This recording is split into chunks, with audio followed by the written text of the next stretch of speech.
Good morning, everyone. Antoine Thompson, Executive Director, Greater Washington Region Clean Cities Coalition. This is going to be a very informative webinar. A lot is happening in the clean transportation space, especially with the big announcement yesterday around funding for school buses. And so I'm really excited about this panel of experts that are going to help you with making sure you can take advantage of some of the funding that's available. As always, I want to make sure we make an announcement on a couple of our upcoming events. This Thursday, we're hosting a webinar on growing EV capacity in the DMV, DC, Maryland, and Virginia.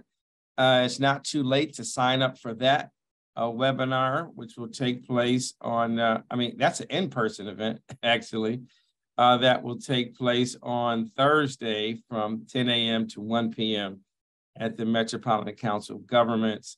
Going to be a great event. Look forward to you all coming out. Some really sharp, talented people that will be there. On May 18th, Ryan Flowers' annual golf tournament. That's coming up. There's also going to be a golf clinic there too. When you register, for those of you who are not good at playing golf like me, you can participate in the golf clinic. That's May 18th at the Lake Presidential Golf Course in Upper Marlboro, Maryland. So make sure you sign up. If you're a good golfer, average golfer as well. We also need sponsors, right? I see all these very important people on. I want you to participate, register today, and also you can be a sponsor for the event, whether a whole, the beverage cart, food, snacks, or just sponsor, be a good, generous sponsor for the event. So we still need sponsors. So Claire, you could be a sponsor too as well. We'd love for you to be a sponsor for that event. Career Expo. We have a big, we're doing a lot in the green job space as well, trying to make sure we diversify our workforce, with all these federal and private investments in clean energy, clean transportation, environmental protection, and also energy efficiency work, lots of jobs. So we are trying to open the doors for people to get access to those jobs. Last thing is become a member of our great organization. You can become a member today. If you don't want to be a member, you can always donate so we can continue to do this great work, bring out this great information for you today. So we have the membership link there, which will be in the chat, and we'll also have the donation link because, Saturday was Earth Day. So for those of you who are not aware, April 22nd was Earth Day, but at our office every day is Earth Day. I'm going to go really quick because I know people want to learn about how to apply for all this money. We have 4 speakers today, and Ira Dorfman, our former Executive Director for Greater Washington Region Clean Cities, will be the moderator of this panel. He is a senior advisor to our organization. He also runs a number of clean energy and transportation and electrification companies as well. We also have Howard Harris, who manages electric transit and school bus projects for VEIC's Clean Transportation Group. We have Claire Alford, who's Associate Market Development she's an Associate for Market Development in Highland. At Highland, Claire Alford is the Eastern Regional Manager on Market Development team as well for fleets. And then we also have Tim Farquer. Tim, I hope I didn't butcher your name. Tim is a senior advisor within WRI's Electric School Bus Initiative. His main focus is technical assistance for school districts. And let me just say, before I turn over to Ira, a lot of the school districts have asked for help and support as they look at vehicle electrification. And so we have the Mid-Atlantic Electrification Program that we are a key partner in that covers Our territory is Northern Virginia, Maryland, and DC. And if you want to ride and drive, if you need a letter of support for your application, if you need some technical training, if you've received funding already, or you already have electric school buses, this team can help you with tracking the success, fleet coaching, project development, and project management. And we had an amazing electric school bus tour on Saturday in Washington, D.C. for Earth Day. So we would love to do an electric school bus tour in your community and with your school district as well. So without further ado, I'm going to turn it over to Ira Dorfman, who will moderate the panel. Ira, the floor is yours. Thanks so much, Antoine. And it's great everyone's joining us today, and it couldn't be more timely since just yesterday, EPA announced the second round of its Clean School Bus Grant Program. So what I'd like to do is start by reviewing what's in that notice of funding opportunity. And from there, my other colleagues and panelists will do a little deeper dive on how you can construct an effective proposal and look at other how you can find assistance to write the grants the right way, and looking for other funding opportunities as well. So Kim, if you could go to the second slide. You know, what great timing. The notice of funding opportunity comes out yesterday. We have our event today. There's a lot of money out there, as Antoine says, $400 million available in competitive grants. Applications are due on August the 22nd.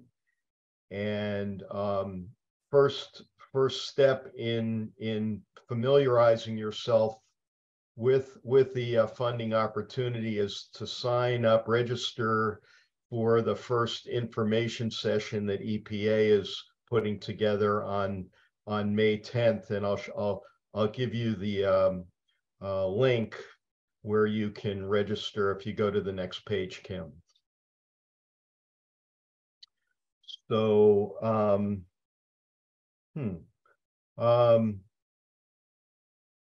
if you look on the top left-hand corner, you'll see where the at EPA.gov under Clean School Bus, there is a tab for the Clean School Bus Program grants. And if you look for the information sessions, you go to that page and click on here to register, and you can sign up for that May the 10th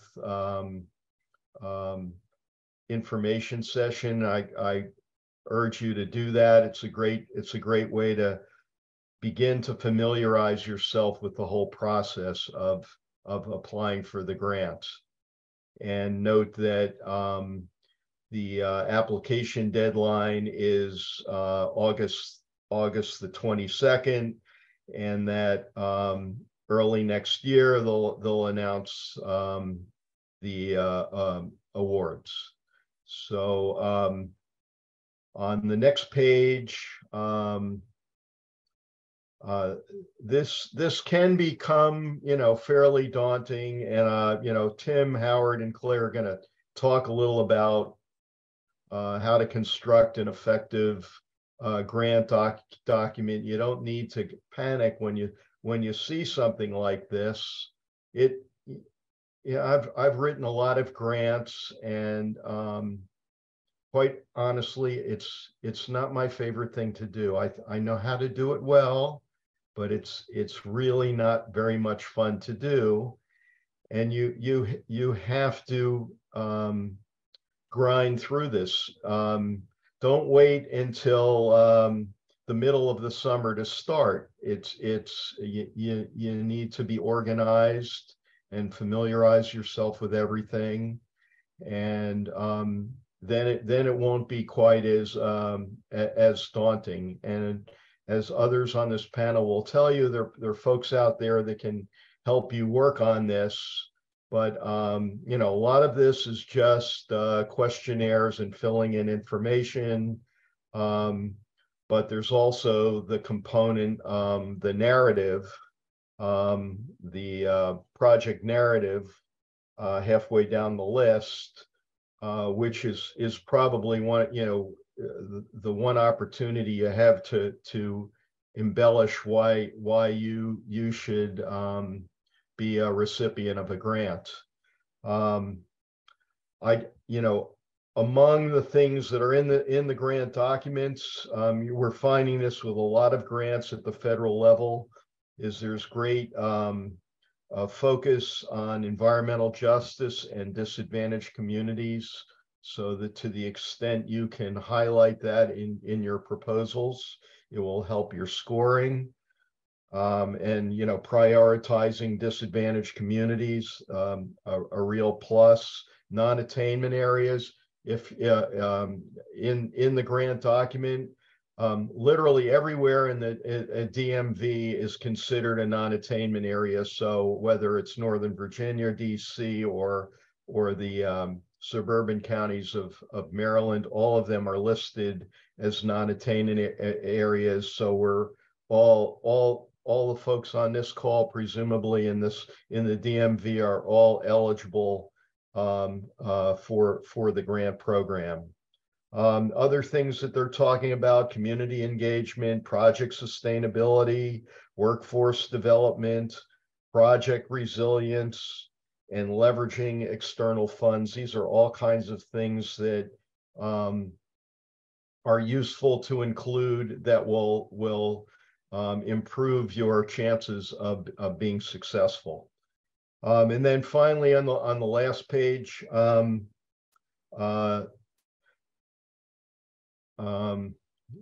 know, something blocking on. So, you know, again, in my quick summary here, make sure you register for the May 10th session, just so you become familiar.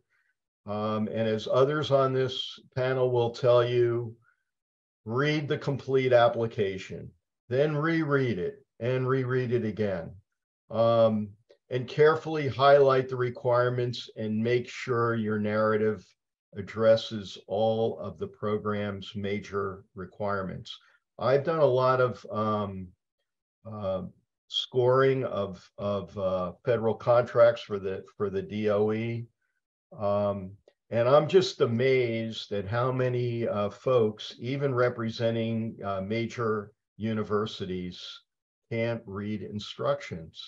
It isn't that difficult, but you really have to acquaint yourself with the application, read it carefully, and be responsive. The other thing is, you know, you don't need to write a long novel. Just be responsive to what's being asked. If you can do it all in 10 pages or 5 pages, that's fine. You're going to be evaluated on content, not on length. So that's my 2 cents worth of advice. But start with May the 10th, and we can you'll acquaint yourself with everything. Make sure that you don't wait until midsummer to start working on this.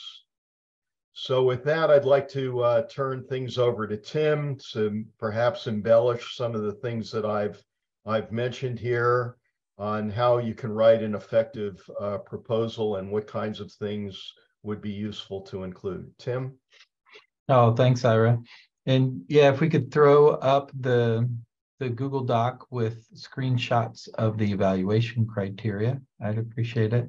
I do want to emphasize a variety of the points that Ira made.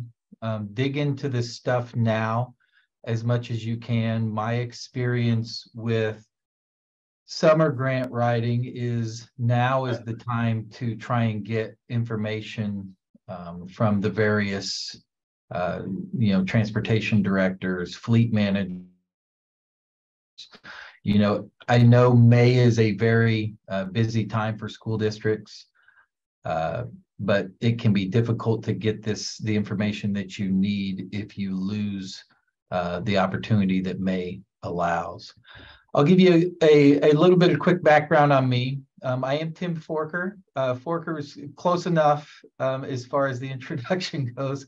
I am superintendent at Williamsfield Schools in Central Illinois.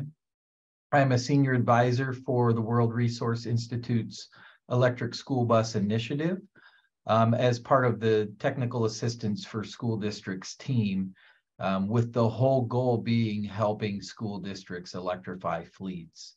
And capturing these funding opportunities is one of the biggest charges or missions of our part of the Electric School Bus Initiative team at WRI.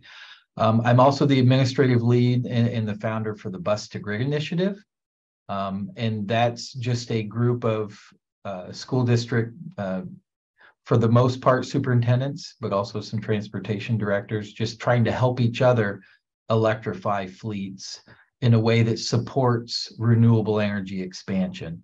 So bus to grid being not just electrification, but about bidirectional energy flow and solar energy and energy storage and so on and so forth. Like Ira, I've written a handful of these grants, DARA grants. I've submitted a couple on behalf of the Bus to Grid organization to the Department of Energy recently. And my experience is, and I doubt it's as deep as what Ira's is, so I'm relatively new to it. So for those of you that are relatively new to these grant applications, the anxiety and overwhelming, the overwhelming anxiety that you are feeling as you look at all of the documents and requirements, those are relatively fresh feelings for me. So what I've found out is exactly what Ira said. Try not to be overwhelmed with the number of requirements, because a lot of them are just standard forms that you just have to find static information for to complete. And that's just a checklist, you know, a to-do checklist. All you have to do is complete those, and most of those forms are relatively short. All you have to do is complete those and you fulfill that requirement on this grant application. The meat and potatoes is the narrative. As long as you meet the other requirements of the grant, the awards are going to be sorted on a rubric-based scoring system. What you see are screenshots of the beginning of that scoring system. There are 10 criteria that add to equal 120 possible points for each application that is submitted for Clean School Bus Funding grant money this cycle. I'm going to walk through a few of these. I won't take too long.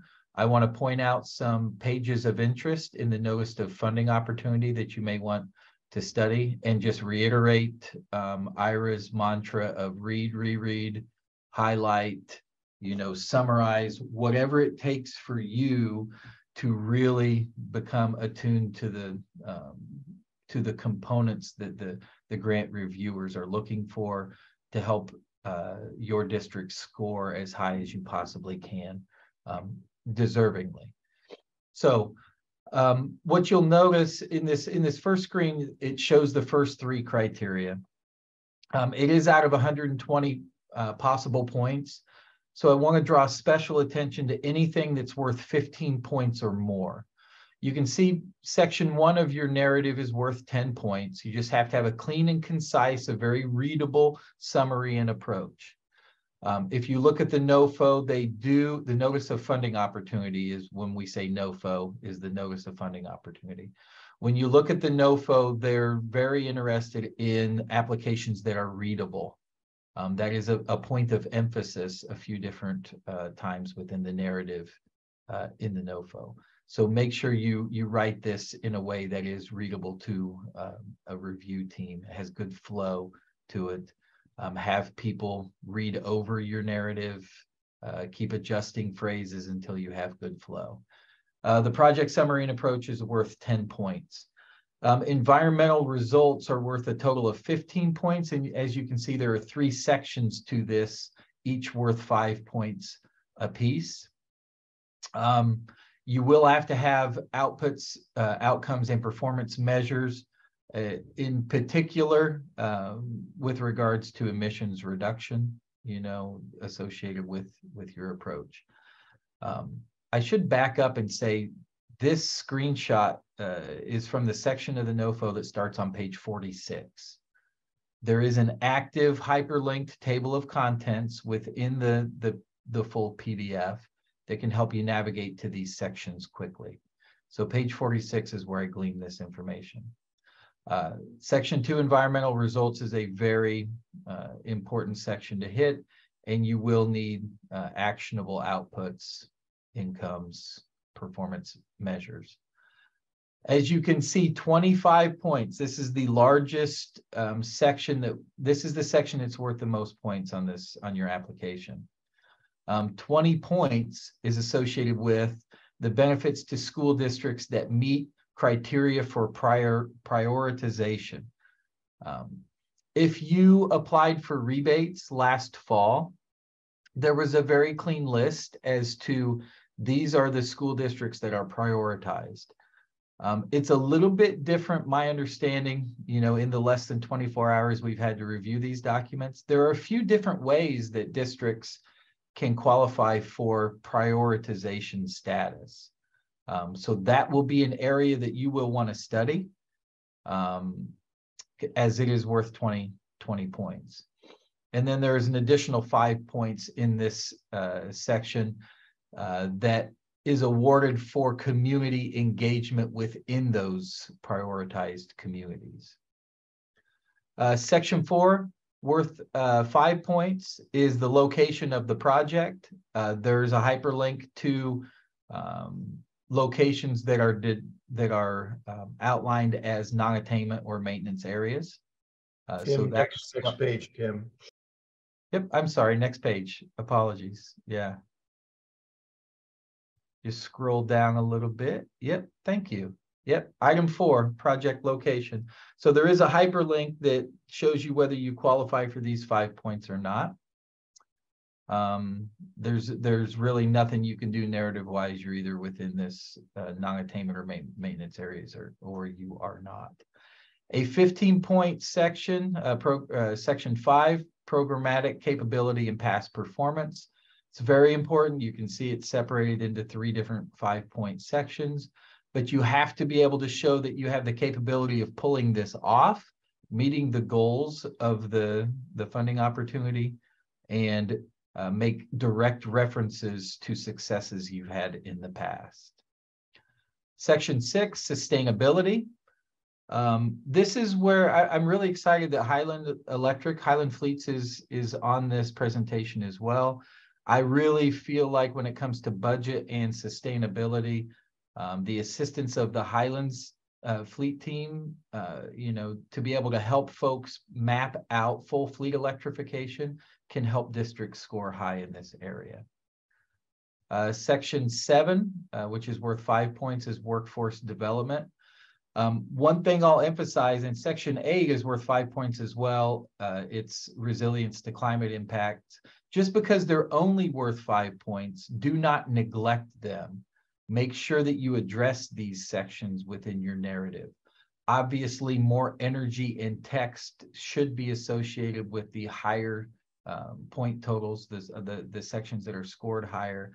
But if you lose 3 points within workforce development, that could be the difference between funding and not being funded. So pay attention to those, make sure that you address these areas. Section number 9, they place special emphasis, 15 points worth of emphasis on your plan for leveraging additional external funds. Thank you for scrolling the page too. I appreciate it. So again, this shows, I referenced Highland Electric a little bit earlier, but this shows your district has a plan for full fleet electrification, some type of a progressive plan that shows commitment within your community, within your school district, within your area to leverage funds outside of this grant opportunity towards expansion of the electrification of your fleet. And that fits smoothly, transitions smoothly into Section 10, which is the budget section that shows you have a viable way to implement and utilize funding to springboard your way to full fleet electrification and significant emissions reduction in the communities that are served. Only other couple things that I will mention before I turn it back over. This is a $400 million grant opportunity. They do anticipate around 37 million going to Region 3, which is the region that the DC area is located in. And other than that, the project narrative is 15 pages max. So as you're working on your narrative, keep that in mind. The parameters, like Ira mentioned, are listed explicitly. That starts on page 28 of the NOFO. It tells you type, spacing requirements, font requirements, so on and so forth. And know that the WRI technical assistance team is ready and willing to help. Awesome. Hey, Tim, thanks so much. That was very informative. Now I'd like to call on Howard Harris from VEIC, which is another consulting firm that does a lot of work with school districts. And Howard has a lot of experience and know-how and ideas on how to put this together. So Howard, what can you say to complement what Tim has already mentioned? Absolutely. Appreciate you guys having me. Once again, Howard Harris, senior consultant with VEIC. Really happy to be here and tip my hat to Greater Washington Regional Clean Cities for continuing to be a leader in the area in regards to pushing for electric school buses. And really want to just commend Ira and Antoine for their leadership in this particular area. So obviously, it's very exciting times with the EPA. Having money to go towards clean school buses, electric school buses in particular. And we want to make sure that, now that the grant is out there, that we provide some successful grant writing tips to help everybody as they're approaching submitting for the EPA. Next slide. So just real quick, a little bit about VEIC. We are a nonprofit firm that was founded in 1986. Main mission is just to generate energy solutions that the world needs. As you can see, we focus on really 4 major areas in doing that. We look at energy efficiency on the whole, building decarbonization, transportation electrification, which this certainly falls into, and then obviously a clean and flexible grid. We're a national consulting firm that has practice in over 75% of the country. So we're really working basically in most of the country. And we really have a strong focus on program design and implementation for award-winning energy efficiency and clean energy programs. So we're really, like I said, this is something that we really have been doing since 1986. It's been evolving, and now certainly in the transportation space, electrification and electrified school buses is a big focus for us. Next slide.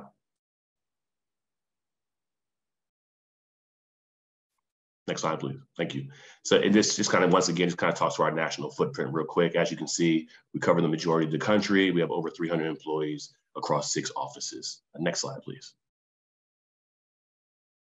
So today what we'll cover is, what does a winning grant demonstrate? So if you win a grant, what does that actually tell the community? Steps to get prepared. So how do we actually do this? And so we'll talk about building the support for the project, understanding your fleet and facilities, utility engagement, vendor engagement, budget and staff capacity, and then we'll round it all the way out with some grant application tips. Next slide, please. Excellent. So what winning grants can actually demonstrate? So really what it really tells people is that you are prepared and you are committed to the cause. With that being said, it shows that you have stakeholder and community support and the leadership approval for the project, whether that's in letters of support, that you've actually done some sufficient planning to implement the project. So this isn't something that, you just jumped in for a couple of weeks. It sounds like a good idea. There's some money out there and now we're going to go for it. You really have to have it shows that you have sufficient planning to implement the project, capacity to implement and administer the project. You have to take a look at you have to really do an internal look at your staff and your bandwidth to even be able to actually implement and administer the project. Ability to provide cost share. It's always good information that people can see off a grant. and also your commitment to the district and how your project would align with either policy or program goals, either district, municipal, or state level. Next slide. So steps to get prepared, okay, next slide. You want to go right in and take a look at your fleet first and foremost. First and foremost, do we even know about our fleet enough information to be able to include into the grant? So you want to look at your fleet inventory first and foremost. What are we working with? That will help you easily identify eligible vehicles for replacement. It will also give you the required information on the fleet. And then you can also use the information to estimate the benefits of ESB adoption in relation to what you already have. You also want to be able to get information to track for your fleet. So all the stuff they're going to be asking you in in the grants, the make and model, your engine, model year, VIN number obviously is great, identifier, replacement schedule, daily and annual mileage of each vehicle, fuel use, fuel cost, as well as maintenance costs. Next slide. So you have to know your fleet. You also got to know your facilities. Okay, so you want to understand where your vehicles can actually charge and the proximity to power. How would this look if we were to bring electric school buses into our yard? You also want to be able to assess the electrical capacity at the facilities to determine if upgrades are needed. So as you're building out your project, you're looking at how much funds are going to be needed. A big part of that is going to be on the capacity side. If their upgrades are needed, then you have to make sure that those funds are accounted for on the front end in your planning process. Next slide. With that being said, we encourage you to work with your utility. You're going to hear it a lot in regards to electric school bus adoption is work with your utility early and often. We recommend that you bring them in very early. They are extremely important stakeholder to include in your application. That's a major part of the planning process, as they'll be the ones that will be providing the power to your facility. So you want to assess electrical capacity at the facilities and estimate the cost of upgrades through your utility. Certainly if there's any utility incentives available for the project, cost share is always great. And then you want to identify rate structures for the district to determine impact of adding charging load. Different utilities have different kind of rate structures. You want to look at your time of use rates as well as your demand charges. Next slide. And work with consultants and vendors. I think, they can help. I think we're the ones at the precipice of a lot of this information, whether it's the consultant side, which is obviously doesn't have a dog in the fight, or it's the vendor side who's certainly has something to bring to the table in regards to a product that can help with the transition. So I think getting information is always key to all of these types of things. And some of the best places to go for information are your vendors and your consultants. I know from the consultant side, we certainly help in the preparation of grant applications and materials, support in the project planning process, as well as provide information on vehicle charging and specifications and costs. So, as you're looking at bringing your bringing your plan together, I think it certainly makes some sense to reach out and consult with some experts in the field that actually have some additional information that you may not know, because you guys are doing a lot of work making sure the kids get back and forth to school safely. Next slide. And it always comes down to budget and labor. Do we have staff? Do we have money? You got to make sure you take a look at those considerations. Do we have the staff to implement and administer a grant? It does take some time. And can we handle it internally, or do we have to look externally? And so you want to ask yourself, in the project planning implementation, do we have staff to be able to do that? Do we have staff to be able to help administer the grant? Do we have staff to help with driver and mechanic training with this new technology? And also, do we have staff for administrative support, tracking utility costs, IT, et cetera? So a lot of that stuff, when you're working with a lot of school districts, different school districts are staffed differently. It's not like transit. It could be a little bit different at each place. And so you want to take a look at what your internal staffing looks like to be able to take on and administer the grant. And then you want to look at your budget. Do you have a plan for cost share? Do you have a plan for costs not covered by the grant? Sometimes the grant will get you to a place where you can just get everything, but then you might want a little bit more fat, or you might need some more infrastructure dollars, or you might need some upgrade dollars. That's really where you want to make sure that you're taking, really taking a real strong look at your budget and really trying to cost out, what's going to be needed and what do we have on hand. Next slide. And finally, you know, as you guys are wrapping this thing up, you know, just some simple grant application tips. And I think Ira and Tim have already spoken on some of them, but I just want to kind of reemphasize, you know, make sure you have active and updated government access to grant portals. You know, get that stuff out the way early. Attend grant webinars. You know, read frequently asked questions, and ask as many questions as possible, particularly early on in the process, before the time crunches start to happen. Carefully review application components and make sure all questions and requirements are met. This goes directly to what Ira and Tim were saying. You have to make sure you're speaking to the letter of what the grant is, what the application is asking for. You know, read, and reread to make sure that you're touching on all those things. You don't miss anything that unfortunately will disqualify you. And then, you know, remember who has to read these things. Okay, like Ira said, you know, he's reviewed plenty of these in the past. I think he can certainly speak to the fact that it's better to be succinct and less is more. Speak to what they're asking for.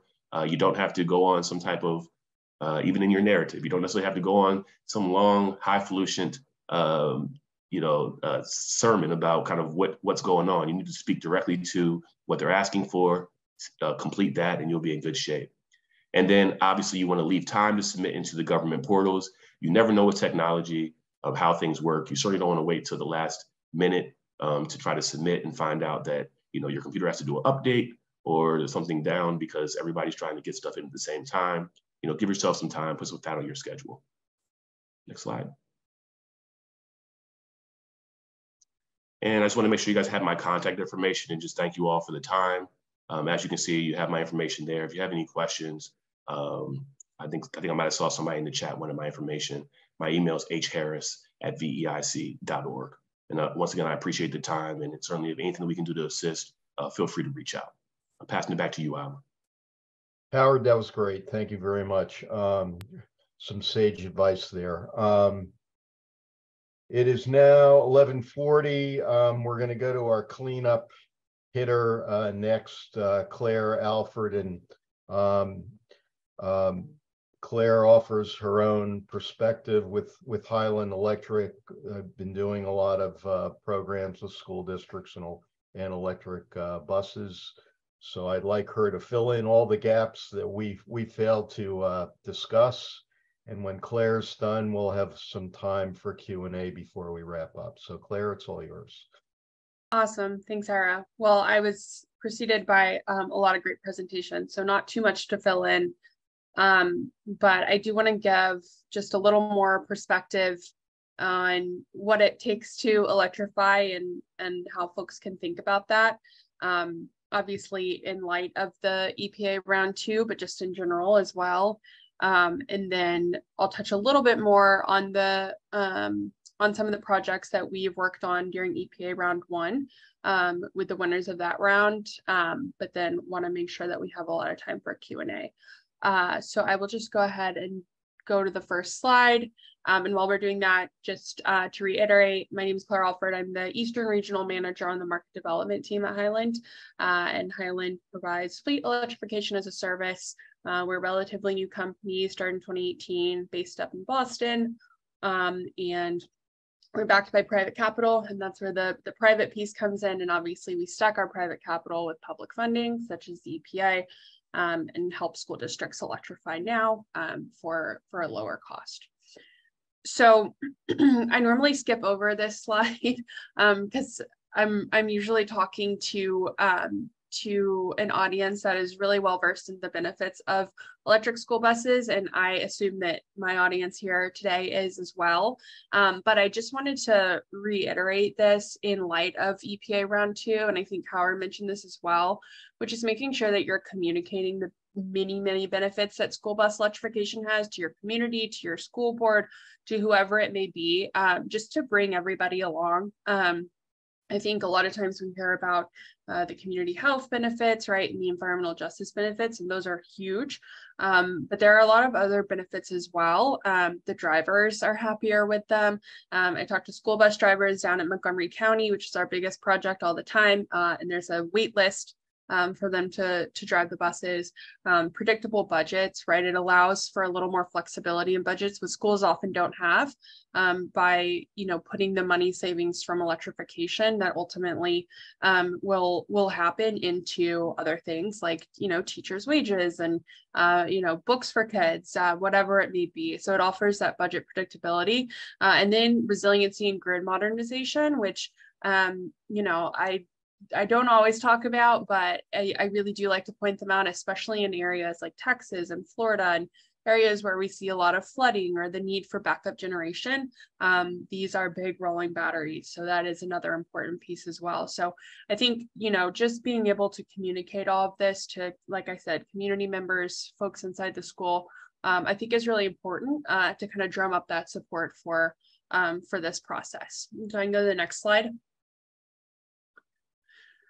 So what's involved in electrification? It is quite a bit. And if we can go to the next slide, I've got it all laid out. So interconnection and infrastructure, which is what Howard was saying, which is you should have called your utility yesterday.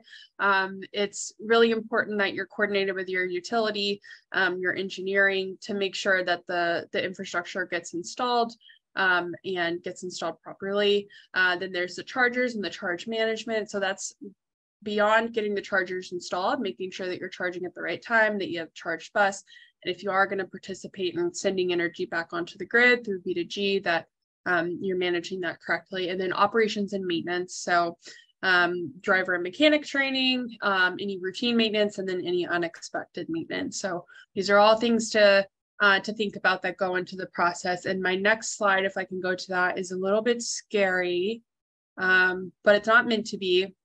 This is not meant to be a warning or to dissuade anybody, but I think, Howard said it, Ira said it, Tim said it, it's really important that you start planning now.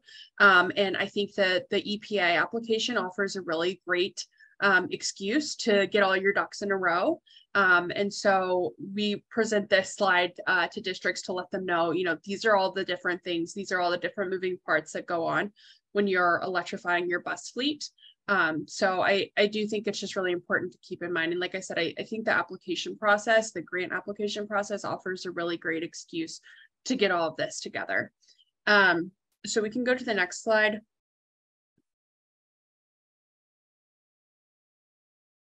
Awesome.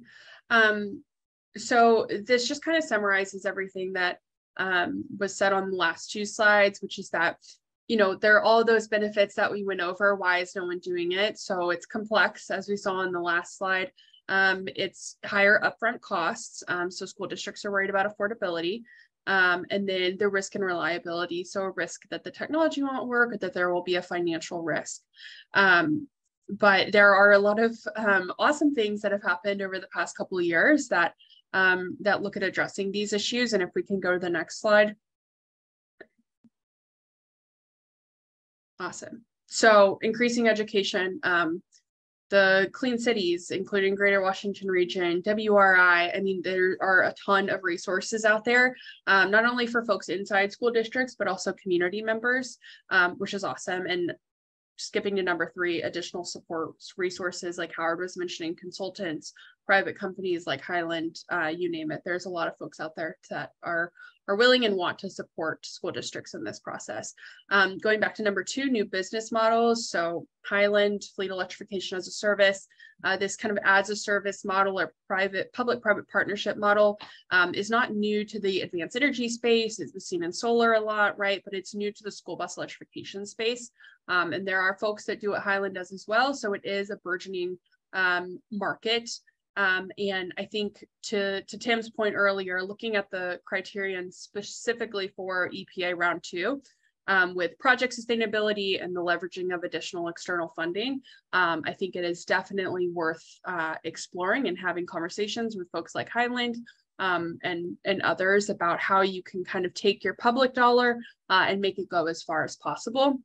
But also going back to that project sustainability, making sure that once you get the money, you're actually going to be able to implement it in a way that that works and is sustainable.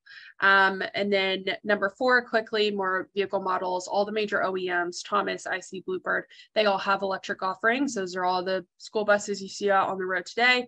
There's also folks like Lion that exclusively make electric school buses. So there are a lot of models, type C and D, to, you know, whatever your transportation department prefers, they're out there. And then of course, large incentives, which is the theme of the day, with the EPA's round 2. If I can go to the next slide. And I'll just go ahead and skip to the next slide. I don't want to go over this too much because you've heard it all. But yeah, it's a huge program, $5 billion over 5 years. I can't reiterate enough, and I tell this to people all the time, that there will never be this amount of public funding available for school bus electrification ever again. So now is the time to act on it. If you want to do it, it's a trend. There are state mandates in place. It's going to happen no matter what. So you should take advantage of the money, the public money that's available and the private money that's available. And if I can just go to the next slide. And so this was round 1. It was a random lottery, and there were a little less than 2,500 buses funded, and the amount awarded was $1 billion. And I want to go to the next slide. These are examples of some school districts that were awarded in the first round. Baltimore City, Maryland, really excited about this one. They were an EPA priority district in the first round. They got $9.4 million in funding. So 25 buses, 25 depots, and they are working with Highland. We have a 12-year contract with them to help do all of the complex things that I mentioned before, help them have the best electrification project that they can have. So we just kicked that one off last week. Antoine was at the event actually. So super excited to see this. And if we can go to the next one, this is Baltimore City is a great example of an urban district, but Hardin County, Illinois, one of the most economically challenged counties in Illinois, and also very rural, and 95% of the students depend on the buses to get them to and from school. And so they secured 12 EPA funded buses, and we are working with them to electrify their fleet even further. So you can go to the next slide. And yes, so that brings us to EPA round 2. Again, won't say, I don't think I'm able to add anything that hasn't already been said by my predecessors, but yeah, you know, it's a really big amount of funding again, and I think it's definitely worth it's worth pursuing. And you know, I will reiterate again, there will never be this much money available, so now is a good time to do it. And we can go to the last slide. Oh, and sorry, this is not my, that's not my last slide. I won't spend too much time on competitive program elements. I think Howard and Tim really covered it well. But again, just make sure, you know, quality of application is really important.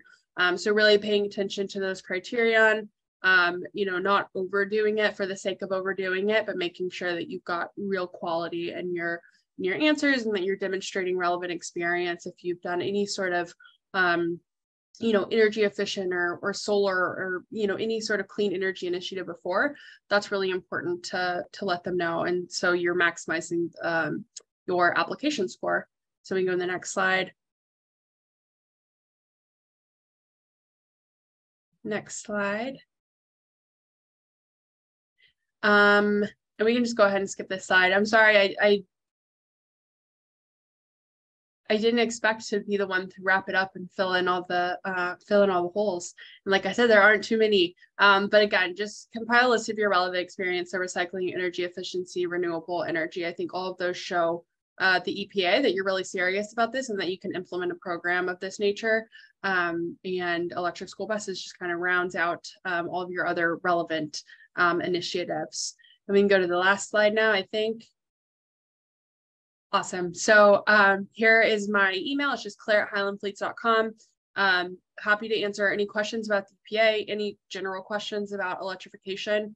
And then we are also helping school districts or having school districts sign up with us for us to help with the application. No commitment to Highland, but just application help, which I think is a really important resource. So please do reach out to me for any and all of those questions. Thanks, Claire. I would ask, I'm going to ask one general question that I'd like the three of you to respond to. And while we're doing that, if there are some questions from the audience, please put them in the chat and we'll get to them in just a minute. But for Tim, Howard, and Claire, I'm a school district. How do I use you as a sounding board on proposal writing, or how do you lend some assistance to me as an applicant? Tim? Yeah, I'll shoot my WRI email in the chat, and feel free to reach out, and I can connect with the team that is providing technical assistance. Okay, Howard, do you have anything else to add? Yeah, no, likewise. You have my contact information, or reach out. I'm also a partner with Antoine and GWRCCC in regards to MEEP, the Mid-Atlantic Electric Bus Experience Project. And certainly, so if there's any folks that fall within that region, certainly you can reach out to us. There may be some there may be some services that could potentially be provided, without any cost through that particular program. So I would say just shoot me a note, shoot us an email inquiring, and we'll try to direct you as best as possible.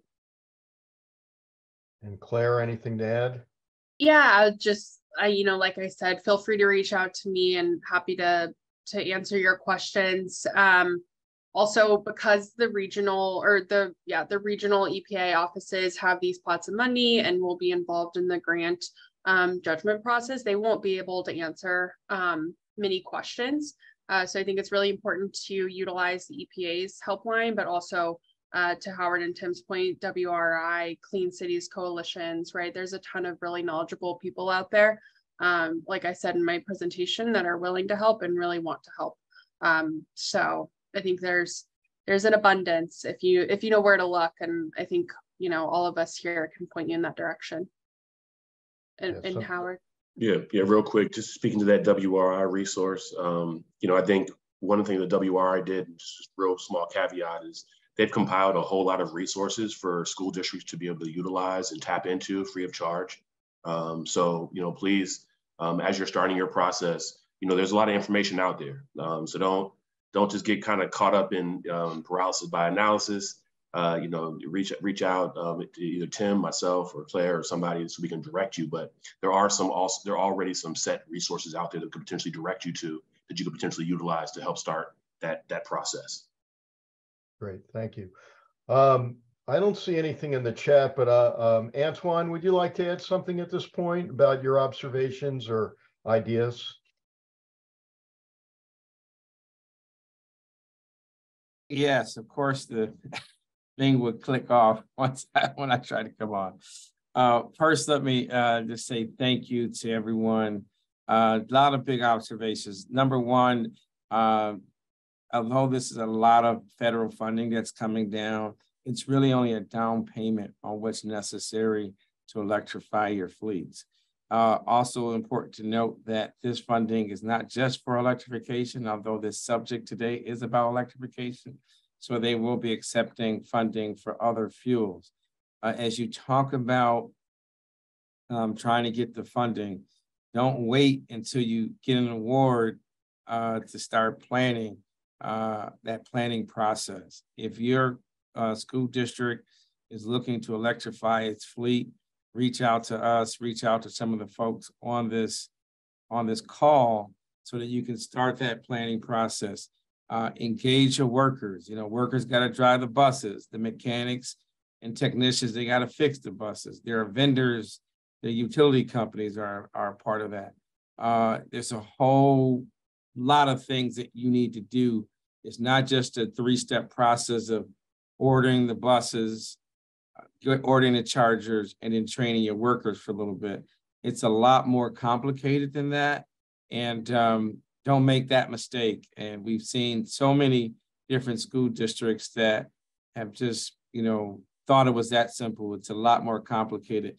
Take advantage of some of these services through our Mid-Atlantic Electric School Bus Experience Project, We can offer you some free consulting and outreach and technical support.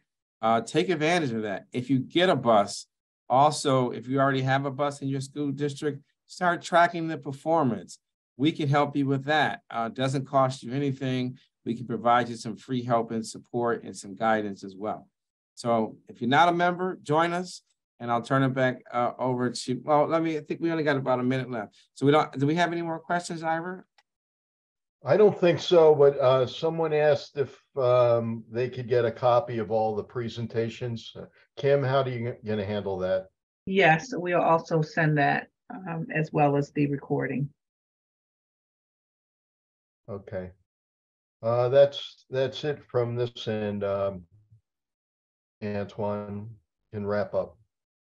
All right, well, let's put everyone cut your cameras on. Let's give them a virtual hand clap for all the great work, all the good information. These folks are doing some great work to empower you. Make sure that your school district is able to tap into some of these resources. Again, remember, although it sounds like a lot of money, and it is a lot of money, but to electrify the 500,000 or 500,000 school buses across the country, your school districts need to use this as leverage, and they still need to add additional funding to make that transition. Apply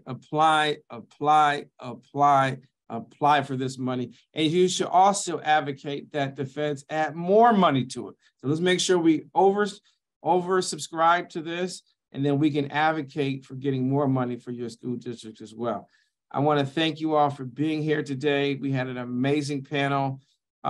Reach out to us. We're very committed to electric school buses, and we're here to support you as well. Take care. Have a wonderful day. And it's not too late to sign up for our webinar on our in-person event on Thursday as well. Thank you, everyone. This was great. Bye-bye. Appreciate it.